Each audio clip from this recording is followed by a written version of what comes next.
한 번은 예수님께서 가버나움에 이르러셨을 때입니다. 그때 세금 징수원이 베드로에게 나와서 너희 선생은 어찌하여 반세계를 내지 아니하느냐 질문하게 됩니다.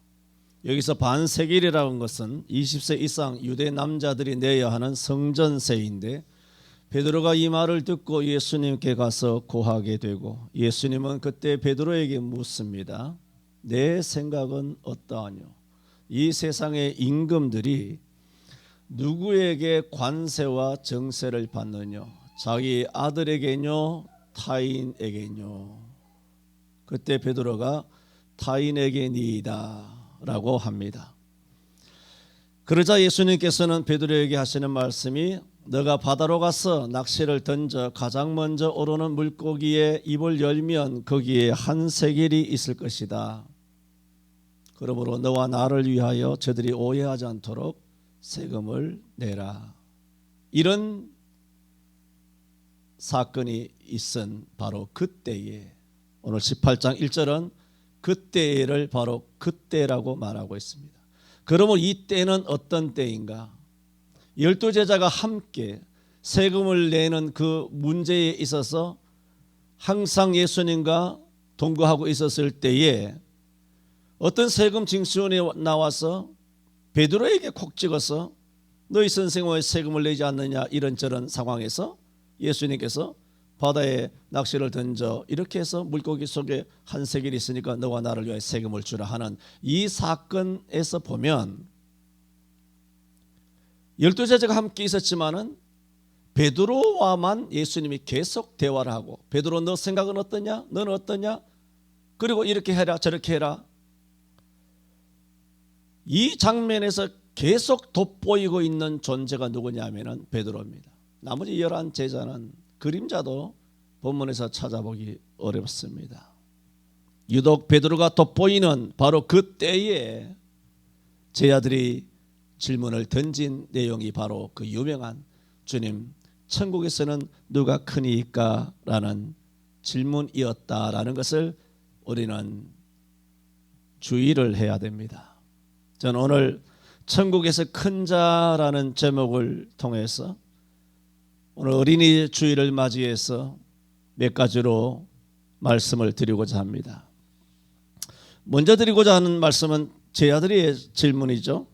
1절에 우리가 돌아보는 것처럼 그때에 제자들이 예수께 나와 가로되 천국에서는 누가 크니까? 라고 봤을 때 이 질문은 상당히 또 신앙적이고 영적이고 그리고 매우 건설적인 그리고 내세를 지향하는 바람직한 질문처럼 여겨집니다. 여러분 유대 사회에서는 날 때부터 큰 자와 작은 자는 아예 정해져 있습니다.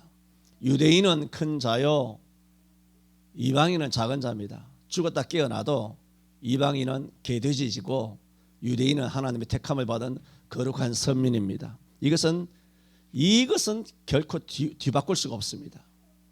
마치 호랑이가 그 얼룩무늬를 제거하지 못하는 것처럼 혹은 흑인들이 그 피부색을 바꾸지 못하는 것처럼 남자는 큰 자요 여자는 작은 자입니다. 유대 사회에서는 이것을 거스를 수가 없습니다. 주인은 큰 자요 종은 작은 자입니다. 제자들이 천국에서는 누가 크니까? 라고 질문하고 있지만 오늘 본문 말씀이 마태복음입니다마는 이 마태복음과 병행되는 성경이 누가복음에도 있는데 마가복음 9장 33절 34절에 보면 금방 이제 세금 문제 때문에 마태복음에서는 이렇게 기록이 되어 있지 않지만은 이 가버나움에서 반세겔 내는 문제로 세금 징수원이 너희 선생은 반세겔을 내지 아니하느냐 하는 이런 질문이 있었던 바로 그 동네에서 어떤 일이 또 있었느냐 하면은 마가복음 9장 이야기입니다. 제자들 사이에 이미 서로 누가 큰지 다툼이 있었다라고 마가복음에는 기록하고 있습니다. 이렇게 말합니다. 가버나움에 이르러 집에 계실 새 제자들에게 물으시되 너희가 노중에서 서로 토론한 것이 무엇이냐 하니 제자들이 잠잠하니 그랬습니다. 왜? 마음이 찔렸어. 주님 앞에 부끄러워서 민망해서 말을 못하는 겁니다. 왜? 자기들이 서로 예수님 안 보는 데서, 예수님 듣지 못하는 곳에 구석텅이에 들어가서 네가 크니, 내가 나이가 많으니, 내가 가장 사랑을 받으니, 내가 뭐 먼저 제자가 되었느니, 내가 먼저 목사가 되고, 내가 먼저 장로가 되고, 내가 우리 교회 먼저 왔고, 이거 가지고 화장실 뒤에서 12사람이 드자비질을 하면서 네가 높으냐 내가 나쁘냐 이미 다툰 겁니다.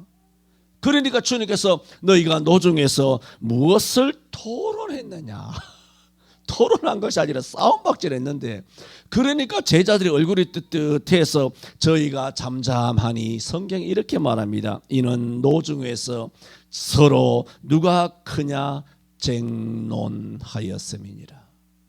똑같은 병행되는 본문에서 세금을 징수하는 이 문제, 그 똑같은 가버나움에서 또 다른 제자들만의 그런 음습한 리그전이 있었다는 겁니다. 주님이 안 보시는 곳에서 서로 누가 크냐 쟁론하였다는 것입니다. 그러므로 그 본문을 이해할 때 오늘 본문 1절을 제대로 이해하게 됩니다. 다시 한번 1절을 보세요. 그때에라는 의미는 앞선 마태복음 그 위에 있는 17장 24절에서 27절 말씀이라고 말씀을 드렸습니다. 베드로가 특별히 돋보이고 베드로가 뭔가 중요한 존재로 부각되고 있었을 때에 제자들이, 그러니까 다른 제자들이, 베드로를 제외한 다른 제자들이 예수께 나와 가로되, 그래서 뭐라고 묻습니까? 천국에서는 누가 크니까? 라고 질문을 던졌다는 겁니다. 그러므로 이 질문은 우리가 볼 때는 신앙적이고 영적이고 믿음을 가진 질문, 정말 천국에서 누가 클까요? 라고 하는 천국에서의 어떤 크고 작음에 대한 영적 궁금함이 아니라는 겁니다. 이것은 시기의 발로, 질투의 발로, 큰 자 되고 싶었는데 큰 자 되지 못한 데서 오는 그런 애달픈 마음을, 애타는 마음을 영적인 질문으로 포장시키고 있다는 것입니다. 이처럼 제자들은 천국에서는 누가 크니까라고 주님께 질문을 던졌지만, 정말 천국에 가서는, 내가 땅에서는 내가 이렇게 살더라도, 땅에서는 가난하게 살더라도, 땅에서는 집 한 칸 없이 살더라도 천국 가서는 내가 큰 자가 되어야 되지, 이런 천국을 앙망하고 사모하는 그런 심정으로 천국은 가면 누가 크니까? 라고 주님 앞에 질문을 던진 것이 아니라, 실제로는 땅에서 큰 자가 되고 싶었던 겁니다.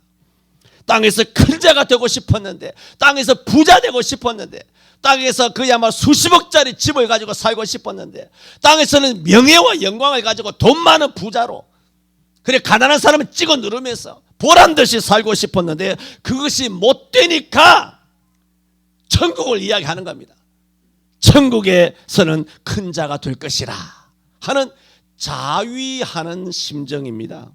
이러므로 인간들이라는 것은 목사든 장로든 권사든 영성을 이야기하고 성령 충만을 이야기하고 교회 부흥을 이야기하고 예수님의 인격과 삶을 닮아가고 십자가를 이야기하지만, 실제로는 인간들은 몽졸이 땅에서 높아지지 못해서 안달하고 있다는 말입니다. 괜히 천국에서는 큰 자, 내 내세를 바라봅니다. 하늘의 생명의 멸류관, 눈에 보이지도 않는 영광의 멸류관, 썩지 않는 멸류관, 그따위 거짓부렁으로 천국에서는 누가 큰 자입니까? 하나님의 교회에 와서 종교적인 질문을 하지 마라 말입니다. 내나 니나 다 더러운 존재고, 온갖 정욕적인 땅에서 잘 되지 못하는 그 애달픔을 내세에서는 잘 되리라, 그런 식으로 사모하는 천국이라건, 그런 식으로 사모하는 천국을 빙자하는, 그래서 천국을 그렇게 비열한 장소로 전락시키는 종교적인 행위는 멈추란 말입니다.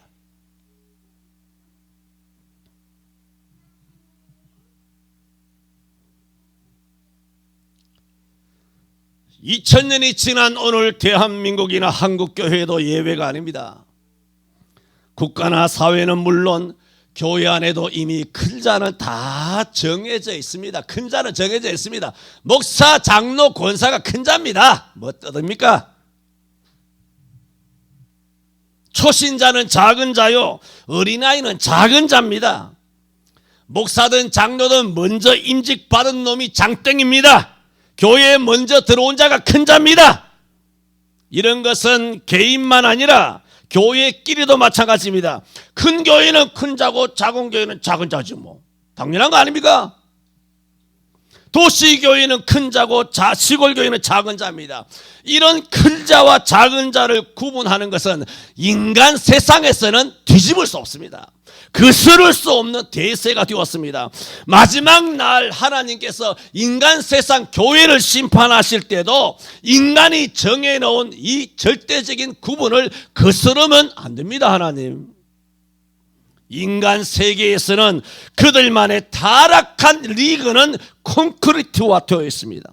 그래서 큰 교회 목사 주변에는 항상 사람들이 모여 있지만 작은 교회 목사 주변에는 사람이 없는 것이 아니라 아예 안 모입니다. 그래서인가 오늘날은 낮아지는 법을 잊어버렸습니다. 여러분, 오늘 이 본문 어린이 주일날 특별히 우리가 돌아보는 하나님 말씀 아닌가요? 그러나 여러분 아셔야 합니다. 이 말씀 돌이켜 어린아이가 되지 아니하면 천국에 들어가지 못한다든가, 너희가 이 어린아이처럼 자기를 낮추는 자가 천국에 큰 자라든가, 이런 어린아이를 통하여 주시는 이 교훈은 아셔야 합니다. 어린이들에게 주는 교훈이 아닙니다.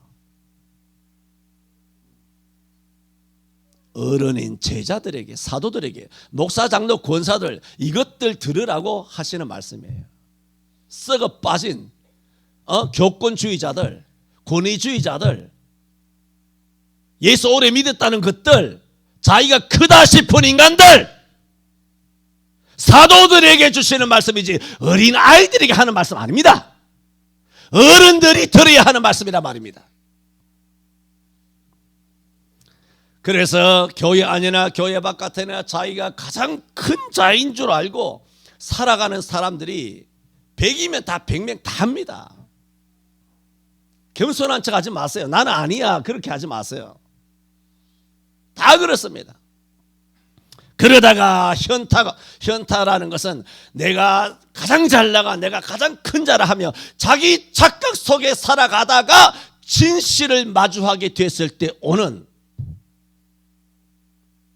그런 부끄러움, 그런 수치, 요즘 쓰는 말로 현타라 그러죠.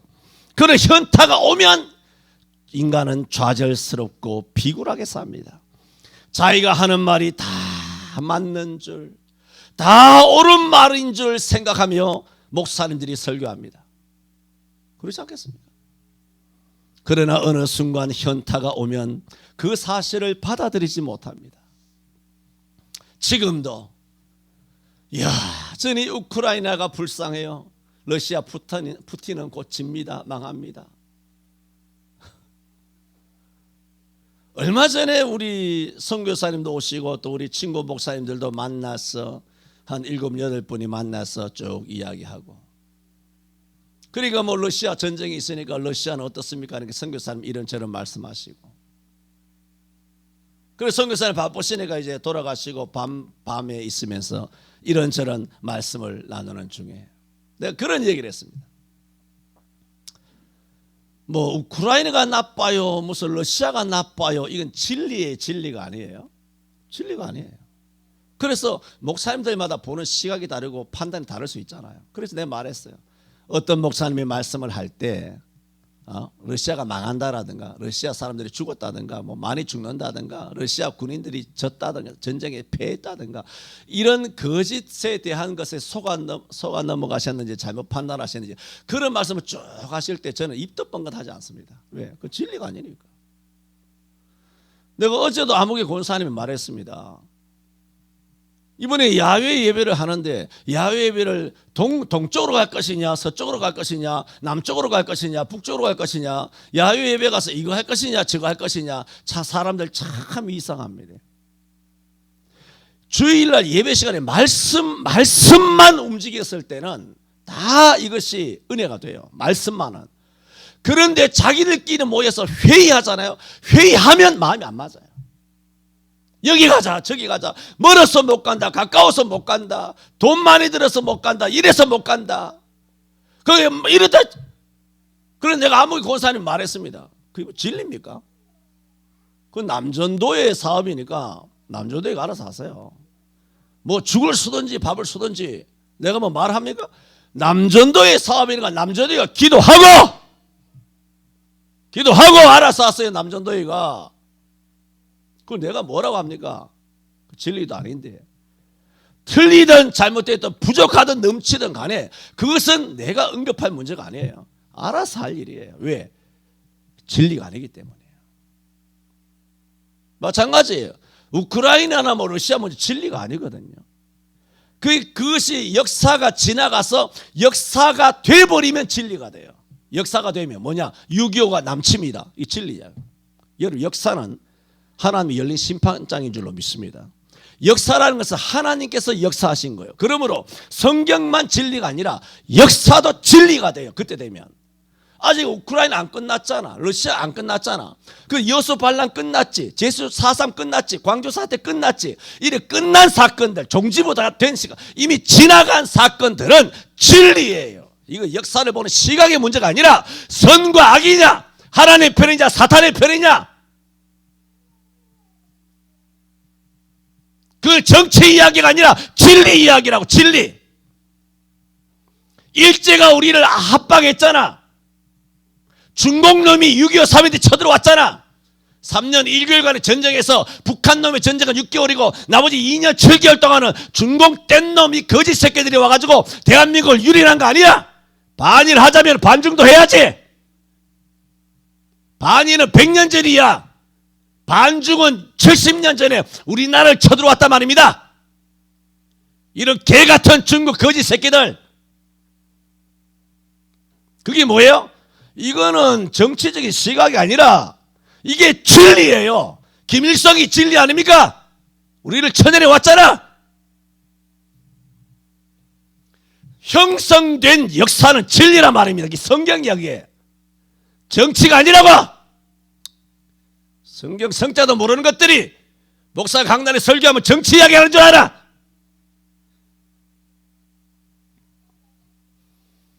그러면 이스라엘과 유대를 침략했던 아수르는 뭐야? 페르시아는 뭐야? 바빌론은 뭐야? 로마는 뭐야? 블레셋은 뭐고? 아수르는 뭐고? 모압과 암몬과 수로와 디로는 뭐야? 다 주변의 정치적인 문제잖아.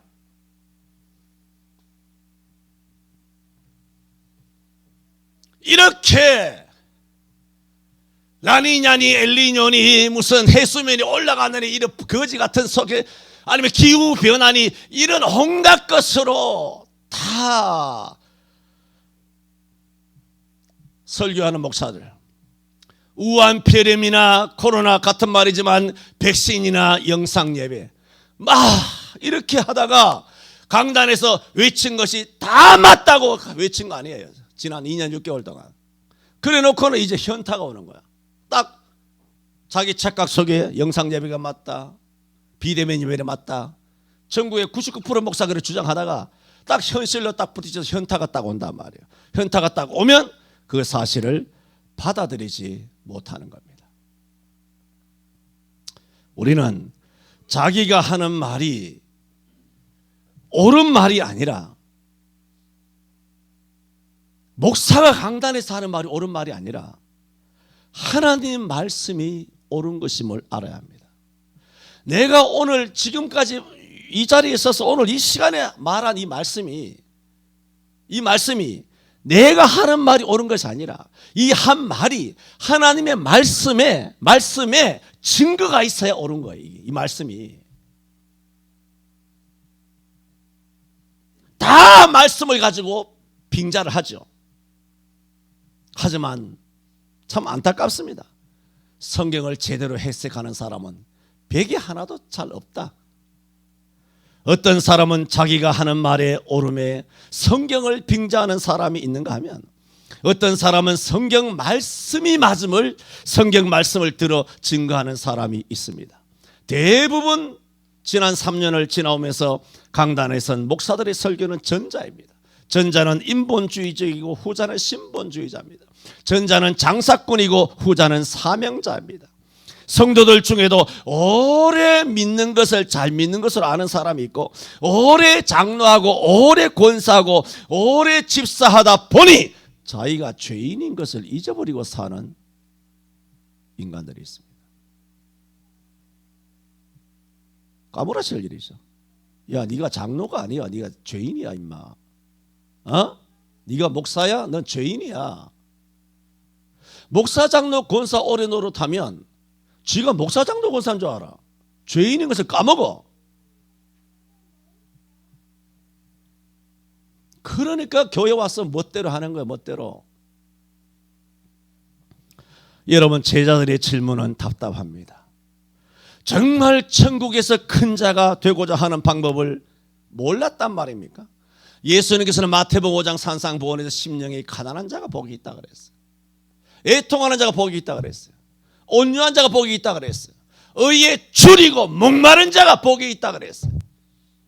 핍박을 받는 자가 복이 있다 그랬어요. 나를 인하여 너를 욕하고 핍박하고 거짓으로 너희를 것으로 모든 악한 말을 받을 때에 복이 있다 그랬어요. 또 마태복음 6장에서는 누구든지 내 오른편 뺨을 치거든 왼편도 돌려대며, 또 너를 송사하여 속옷을 가지고자 하는 자에게 겉옷까지 또 가지게 하고, 또 누구든지 너를 억지로 오리를 가게 하거든 그 사람과 심리를 동의하게 하고, 내게 구하는 자에게 주고 꾸고자 하는 자에게 거절하지 말라라고 말씀했습니다.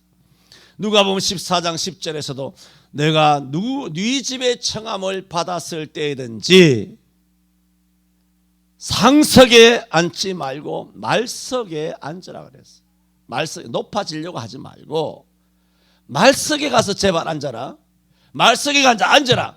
그러면 너를 청한 자가 와서 이르되 보시어 올라 앉으라 하리니 그때에 모든 사람 앞에서 너에게 영광이 될 것이다. 무릇 자기를 높이는 자는 낮아지고 자기를 낮추는 자는 높아지리라. 오늘 이 마태복음 18장 있기 전에, 성경은 마태, 마가, 누가, 요한이 다르지만은 있기 전에 이미 다 하신 말씀이에요. 자기를 낮추는 자가 높아지고 높아지는 자는 낮아지리라. 살고자 하는 자는 죽고 죽고자 하는 자는 산다. 이런 말씀을 제자들은 이미 오늘이 있기 전에 다 가르침을 받았어요. 예수님은 이처럼 천국에서 큰 자가 되고자 한다면 이름 없이 빚도 없이 살아가야 된다라고 이미 가르치셨지만, 제자들은 베드로의 이름이 자주 언급되고 베드로를 향한 예수님의 신임이 높아질수록 애가 타는 겁니다. 나는. 그래서 들고 나온 질문이 천국에서는 누가 크니까? 지금 뭐 베드로가 크다고 하지만 마지막에 웃는 자가 진짜 마지막에 웃는 자 아닙니까? 해명의 이야기처럼. 그래서 천국에서 웃는 자가 진짜 웃는 거 아닙니까? 지금 베드로가 앞장선 것 같지만 천국에서 누가 큽니까? 나지요. 그 얘기입니다.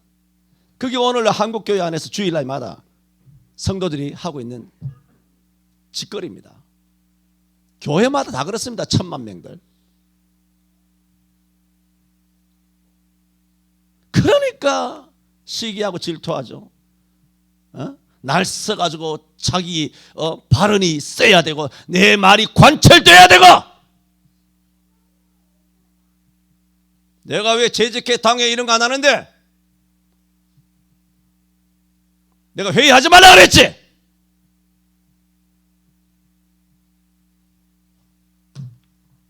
회의도 예배라고 그랬죠. 회의도 예배라고. 20년 전에 다 가르친 거 아닙니까? 가르치는 뭐합니까? 돌아서면 잊어버리는데, 돌아서면 자기 호불호로 그걸 결정을 한다. 자기 호불호로.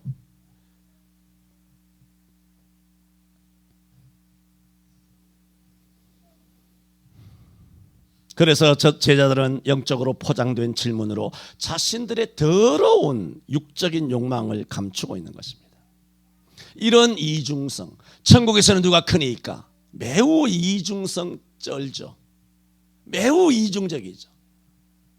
천국에 대한 관심 1도 없으면서, 땅에서 큰 자가 되고 싶으면서, 땅에서 높아지는 베드로를 보면서 시기심이 나면서, 그런데 그 베드로에게 대항해서 이기지 못할 줄 뻔히 아니까. 이런 이중성, 오늘날 일부러 겸손한 모양을 짓는 목사들을 비롯하여 수많은 성도들 마음속에는 이런 이중성이 가득 차 있습니다. 그래서 예수님께서는 이렇게 교만하고 이중적인 제자들에게 진짜 천국이 무엇이냐, 야, 천국이 누가 크냐 작으냐가 아니라, 주님이 두 번째 이제 말씀을 들어갑니다. 크냐 작으냐가 물었는데 주님은 거기서는 답을 일절하지 않습니다. 야, 천국에 들어가긴 하겠니?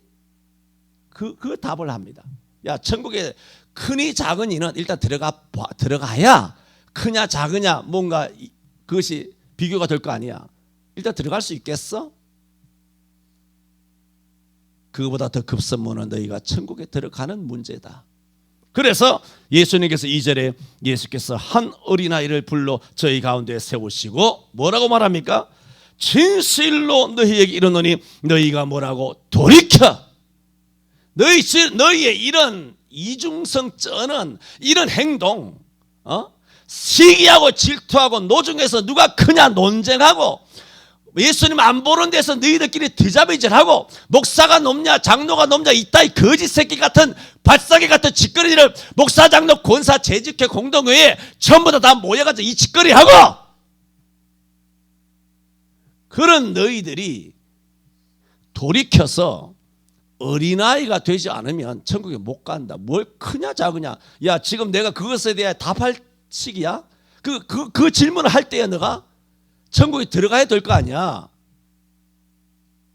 주님은 이 18장에 와서는 정말 속이 뒤집어졌을 겁니다. 속이. 지금 우리 교회 모습이잖아요. 점잖게 와이셔츠에 넥타이 메고 앉아있고, 아주 나이든 우리 다 나이가 들었지, 어른인 것처럼 노숙한 것처럼 성숙한 그리스도인 것처럼 앉아서 이중성 쩔게 있지만 그 속에는 뭐가 있냐 말입니다.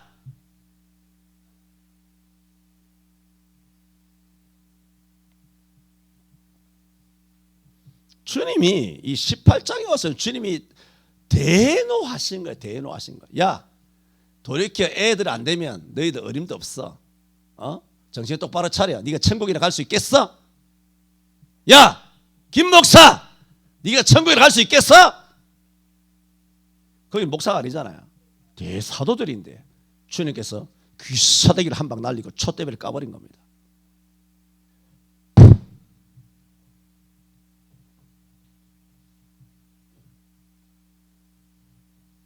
그러므로 우리는 돌이켜 어린아이들과 같이 어떻게 해야 되느냐? 순수해야 합니다. 첫째 순수입니다. 그리고는 겸손해야 합니다.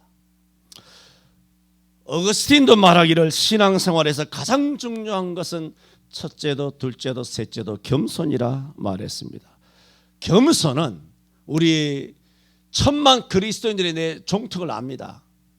말로 참 겸손한 거, 네, 인정하죠. 박수 칩니다. 말로 얼마나 겸손한지 모릅니다.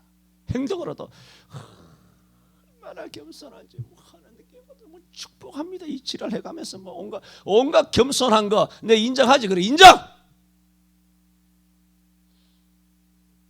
여기서 돌이켜 어린아이와 같이 되라는 것은 말과 행동으로 겸손하라는 것인 줄 압니까? 마음으로입니다. 진심으로. 당신의 인격에서 진짜 진실되게 당신의 마음속 깊이 보이지 않는 너의 심중이, 심리가 진짜 겸손한가? 그것을 돌이켜 그럽니다. 전에도 말씀드린 것처럼 여러분 어린아이들을 두고 야, 예쁘다, 머리가 좋구나, 건강하구나, 아주 재주가 있구나, 달란트가 있구나, 이렇게 애들에게 그렇게 이야기를 하죠. 그런데 어느 누가 다 말씀드린 겁니다. 애들한테 이장로님 한번 보세요. 최 권사님 한번 보세요. 박 집사님 한번 보세요. 아무개네 애 참 겸손합니다. 그렇게 말하지 않습니다. 애들한테는 겸손하다는 표현을 아예 하지 않습니다. 왜 그런 줄 아세요? 애들의 존재 자체가 그냥 겸손이에요. 그냥 순수해. 애들은 순수한 순수 덩어리예요. 애들은 그냥 겸손하다는 말을 못해요. 표현을 못해요. 왜? 애들은 그냥 겸손해요. 그냥 그 자체가 겸손이야. 거기에 겸손하다라고 표현하는 것은 아이들을 욕하는 것 같아요.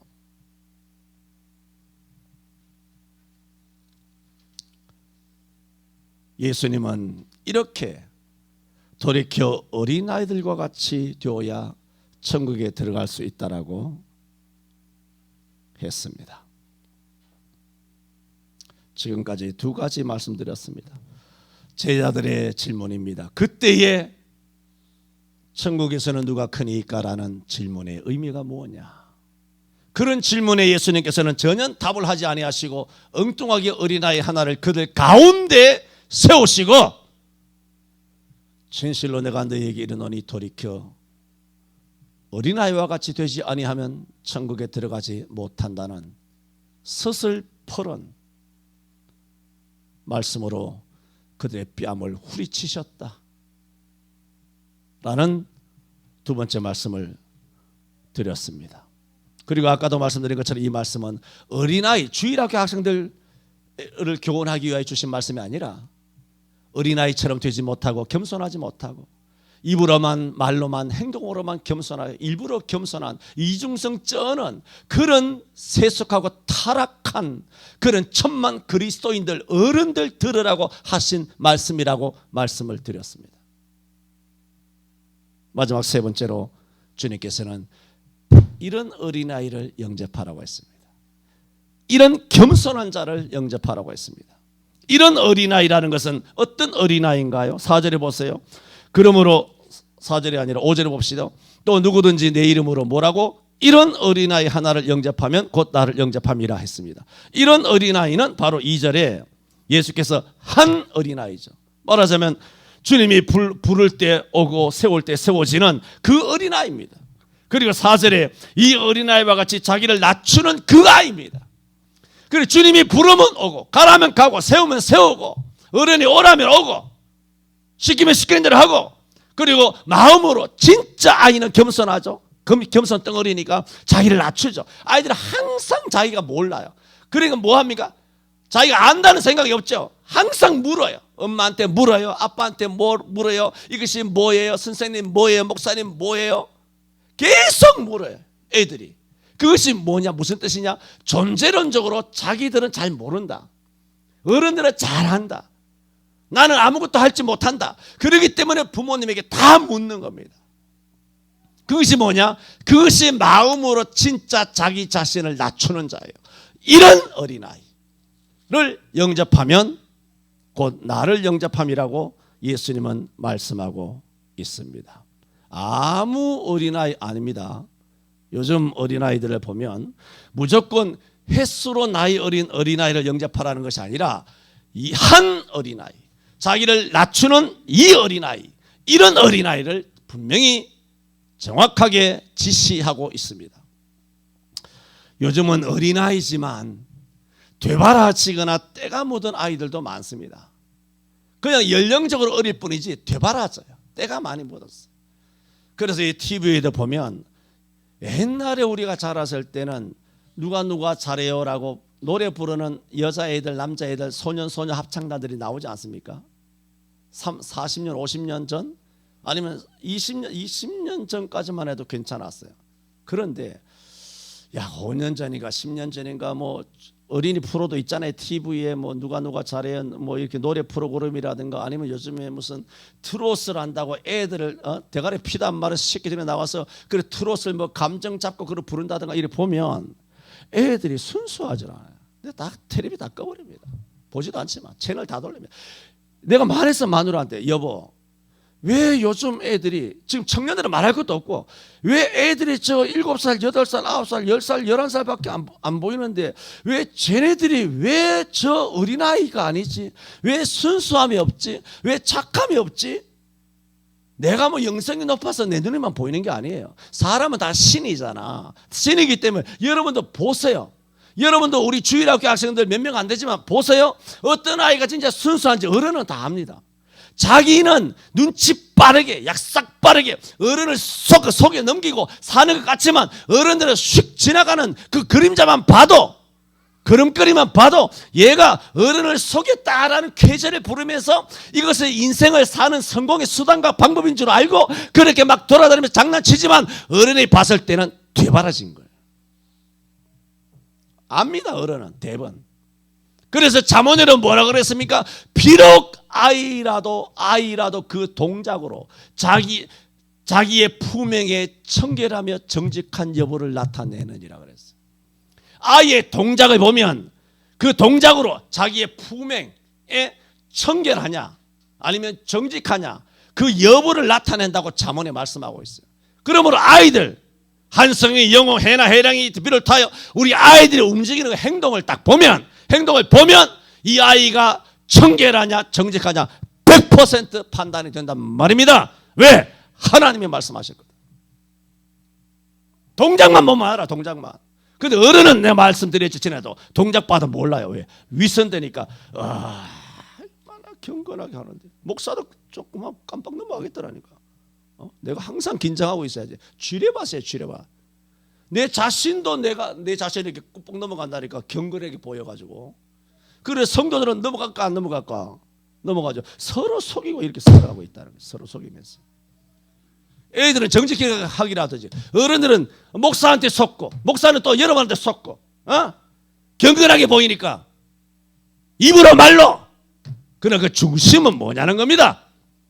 천국에서 누가 크니까 이따위 더러운 질문과 욕심만 가지고 그 욕심을 가리는 그런 이중성을 가지고 있는 인간들입니다. 그래서 예수님께서 십자가에 못 박혀 죽어주신 거예요. 여러분이 뭐 경건한 줄 압니까? 답이 없습니다. 예수 믿으시기 바랍니다. 예수님 의지하세요. 회개하세요. 정직하지 않잖아. 회개하시라고. 경건하지도 않잖아. 여러분 경건으로 구원받겠어요? 의로워지겠어요? 그럼 예수 믿지 말고 절에 가. 그냥 도 닦고 가자마자 3,000배 1만 배 하고 엎드려. 그냥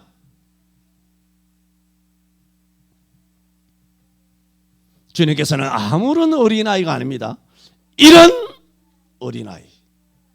그러니까 나이만 어린 것이 아니라 진짜 중심으로부터 겸손한 사람은 어린아이입니다.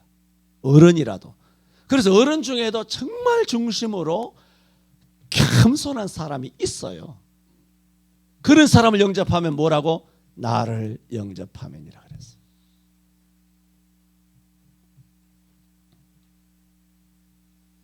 저는 오늘 어린이 주일을 맞이해서 어린이들에게 주시는 교훈이 아닌 어른들인 사도들에게 주시는 교훈을 하신 한 어린아이를 가운데에 세우시고 돌이켜 너희가 어린아이와 같이 되지 않으면 결단코 천국에 들어가지 못하리라 하신 예수님의 피를 토하는 심정의 이 가르침의 핵심과 의미가 무엇인가? 우리는 주님으로부터 정말 책망을 받을 수밖에 없는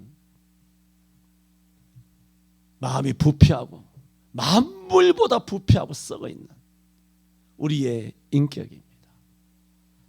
기도합니다.